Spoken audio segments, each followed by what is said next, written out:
रहीम। Statistical errors. Statistic में जो errors हैं वो दो तरह के होते हैं, जिनमें से एक को हम टाइप 1 एरर कहते हैं जबकि दूसरे को टाइप 2 एरर कहते हैं। तो आइए देखते हैं कि टाइप 1 एरर और टाइप 2 एरर्स क्या हैं और ये एक दूसरे से कैसे मुख्तलिफ हैं और इन एरर्स का मतलब क्या होता है। अगर हम ये एरर कमिट कर लें तो फिर इसका मतलब क्या होगा। तो यहाँ पे आपको एक ग्राफिकल तरीके से दिखाया गया है कि आप जो है टाइप 1 एरर जो है वो क्या होगा और टाइप 2 एरर क्या होगा।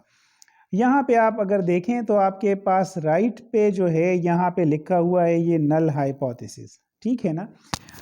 और ऊपर जो है अगर आप देखें तो ऊपर यहाँ पे आपको नज़र आएगा डिसीजन, तो ये आपका डिसीजन का है और ये नल हाइपोथेसिस है। अब जो नल हाइपोथेसिस है इट मे बी ट्रू और फॉल्स इन रियलिटी, यानी हकीकत में जो आपका डेटा है जिसकी आप हाइपोथेसिस टेस्टिंग करना चाहते हैं और आपने जो हाइपोथेसिस नल हाइपोथेसिस डिवाइस किया है वो हकीकत में या तो ट्रू होगा या फॉल्स होगा, ठीक है। और दूसरा आपका फैसला क्या है, यानी जब आप टेस्ट परफॉर्म करते हैं तो आप किस नतीजे पे पहुंचते हैं। तो नताइज दो तरह के हो सकते हैं, या तो आप नल हाइपोथेसिस को एक्सेप्ट करेंगे या उसको रिजेक्ट करेंगे। अब फर्ज करें आपका नल हाइपोथेसिस हकीकत में ट्रू है, यानी इन रियलिटी जो आपने नल हाइपोथेसिस बयान किया है वो ट्रू नल हाइपोथेसिस है। और जब आप स्टैटिस्टिकल टेस्ट परफॉर्म करते हैं, हाइपोथेसिस टेस्टिंग जो हमने पहले उसमें पढ़ा है, तो आप उसके नतीजे में टेस्ट परफॉर्म करने के बाद आप इस नतीजे पे पहुंचते हैं कि आप कहते हैं कि मैं नल हाइपोथेसिस को एक्सेप्ट कर रहा हूं। तो एक्सेप्ट करने का मतलब ये होगा कि ये करेक्ट डिसीजन होगा, यानी if you are accepting a true null hypothesis, if null hypothesis is true and you are accepting it, this means you are reaching to a correct decision। लेकिन मसला तब बनता है जब आपका नल हाइपोथेसिस हो तो ट्रू, लेकिन आप उसको रिजेक्ट कर दें, यानी आप ट्रू नल हाइपोथेसिस को अगर रिजेक्ट करते हैं तो आपका जो डिसीजन है वो गलत होगा और आप टाइप 1 एरर कमिट कर रहे होंगे, यानी आप टाइप 1 एरर जो है या टाइप 1 मिस्टेक कर रहे होंगे अगर आपने ट्रू नल हाइपोथेसिस को रिजेक्ट कर लिया। अब दूसरी सूरत हाल ये हो सकती है कि आपका जो नल हाइपोथेसिस है वो फॉल्स है और फॉल्स नल हाइपोथेसिस को आप एक्सेप्ट कर लेते हैं, तो असल में आप अब जो है एक और गलती करेंगे जिसको हम कहते हैं टाइप 2 एरर। कौन सा एरर?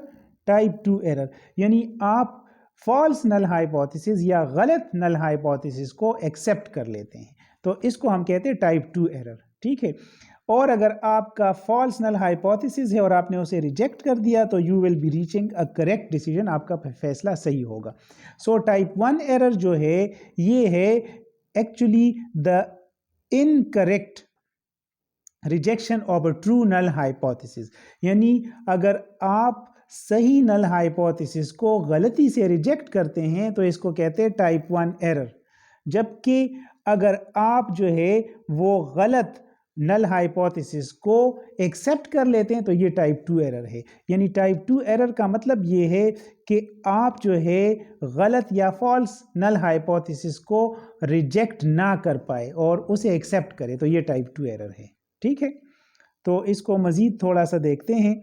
टाइप 1 एरर जो है इसको हम फॉल्स पॉजिटिव भी कहते हैं। फॉल्स पॉजिटिव यानी अगर आप देखें तो ये असल में incorrect rejection of a true null hypothesis है, यानी नल हाइपोथेसिस ट्रू है लेकिन आपने उसे जो है वो रिजेक्ट कर दिया, आपने उसे एक्सेप्ट नहीं किया।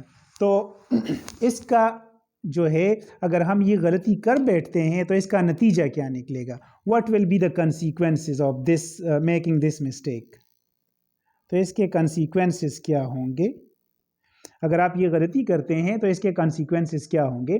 तो कंसीक्वेंसेस ये होंगे कि असल में आप जो है फॉल्स पॉजिटिव नतीजे तक पहुंचेंगे। फॉल्स पॉजिटिव का मतलब जो है वो अगर हम मेडिकल की टर्मिनोलॉजी में समझें तो इसका मतलब ये है कि आपको कोई बीमारी नहीं है, फॉर एग्जांपल आपको मलेरिया की बीमारी नहीं है और आप ब्लड सैंपल दे दे और जो लैब टेक्नीशियन है वो आपका टेस्ट कर दे और गलती से आपका टेस्ट पॉजिटिव आए, तो इसको फॉल्स पॉजिटिव कहते हैं। यानी आपको मलेरिया की बीमारी नहीं थी, आपके ब्लड सैंपल में प्लाज्मोडियम नहीं था, लेकिन गलती से, चाहे वो किट की गलती से हो या ह्यूमन एरर की वजह से हो, गलती से आपका उसमें प्लाज्मोडियम निकल आए, तो इसको हम कहते हैं फॉल्स पॉजिटिव। और इसकी वजह से हम क्या करते हैं, हम ये कंक्लूड करते हैं कि कोई इफ़ेक्ट मौजूद है या कोई रिलेशनशिप मौजूद है, जबकि हकीकत में वो मौजूद नहीं होता। यानी इफ़ेक्ट, फॉर एग्जांपल हम कहते हैं प्लाज्मोडियम मौजूद है, लेकिन प्लाज्मोडियम मौजूद नहीं होता। यानी हम कहते हैं मलेरिया की बीमारी इस बंदे को है, लेकिन हकीकत में उसे बीमारी नहीं होती। तो ये इसके कंसीक्वेंसेस है, ये इसके नताइज हैं कि हम एक फॉल्स पॉजिटिव नतीजे को पहुंचेंगे। यानी कोई रिलेशनशिप एग्जिस्ट नहीं कर रहा होगा, हम कह देंगे रिलेशनशिप है, या जो एक्सपेक्टेड डेटा है वो ऑब्जर्व डेटा से डेविएट नहीं कर रहा होगा, लेकिन हम गलती से ये मान लेंगे कि इनहिराफ या डेविएशन है। अब अगर टाइप 2 एरर हम कमिट करते हैं तो इसको हम कहते हैं कि ये फॉल्स नेगेटिव है। फॉल्स नेगेटिव का मतलब ये है कि हम जो है फॉल्स नल हाइपोथेसिस को रिजेक्ट नहीं कर पाते। जब आप फॉल्स नल हाइपोथेसिस को रिजेक्ट नहीं कर पाते तो ये जो नतीजा निकलता है इसको हम कहते हैं फॉल्स पॉजिटिव। और इसका फॉल्स पॉजिटिव का मतलब ये है कि कोई इफ़ेक्ट होगा, लेकिन गलती से आप ये एज्यूम कर लेंगे, ये फ़र्ज़ करेंगे कि ये इफ़ेक्ट एग्जिस्ट नहीं करता। जैसे अगर हम मलेरिया ही के एग्जांपल को ले लें, तो फ़र्ज़ करें किसी पेशेंट को मलेरिया है और जो किट है वो प्लाज्मोडियम को डिटेक्ट ना कर पाए, तो उसका फॉल्स पॉजिटिव नतीजा आएगा। यानी पेशेंट को बताया जाएगा कि आपको मलेरिया नहीं है, जबकि हकीकत में उसे मलेरिया होगा। ठीक है, तो ये जो है, कोई भी ब्लड टेस्ट अगर वो उस डिज़ीज़ को डिटेक्ट ना कर पाए जिसके लिए वो टेस्ट डिज़ाइन किया गया है, तो इसको हम टाइप 2 एरर कहेंगे। या जैसे हमने जैसे घरों में या बिल्डिंग्स में फायर अलार्म लगा होता है, और जो ही फायर लगती है तो स्मोक की वजह से वो जो फायर अलार्म है वो बजना शुरू कर देता है। अब फ़र्ज़ करें आग लग जाती है, स्मोक मौजूद है, लेकिन फायर अलार्म जो है वो अलार्म ना दे, वो ना बजे, तो इसको हम कहेंगे कि ये टाइप 2 एरर जैसा है, यानी ये फॉल्स पॉजिटिव है। तो ये दो तरह के स्टेटिस्टिकल एरर्स हैं और उसके नताइज हैं। ठीक है, तो ये एरर्स आते क्यों हैं? ये इसलिए आते हैं कि हम जब भी कोई स्टेटिस्टिकल टेस्ट परफॉर्म करते हैं तो हम सिग्निफिकेंस लेवल एक ख़ास वैल्यू पे सेट करते हैं। फॉर एग्जांपल हम कहते हैं कि सिग्निफिकेंस लेवल हमारा है 0.05। 0.05 का मतलब ये होता है, ज़ीरो में लिखना भूल गया,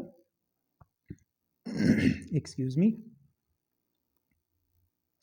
तो 0.05 जो है, इसका मतलब ये है कि हम जो भी अब नतीजा निकालेंगे, चाहे हम H0 को एक्सेप्ट करेंगे या रिजेक्ट करेंगे on the basis of performing a test, तो हम एक्चुअली 5% या 5% उसमें गलती के चांसेस होंगे। यानी 5% चांसेस होंगे कि हमारा जो भी फैसला होगा, चाहे हम H0 एक्सेप्ट करें या रिजेक्ट करें, उसमें 5% गलती के चांसेस होंगे। उम्मीद है आपको समझ आ गई होगी। अगले लेक्चर में मिलेंगे। अल्लाह हाफिज़।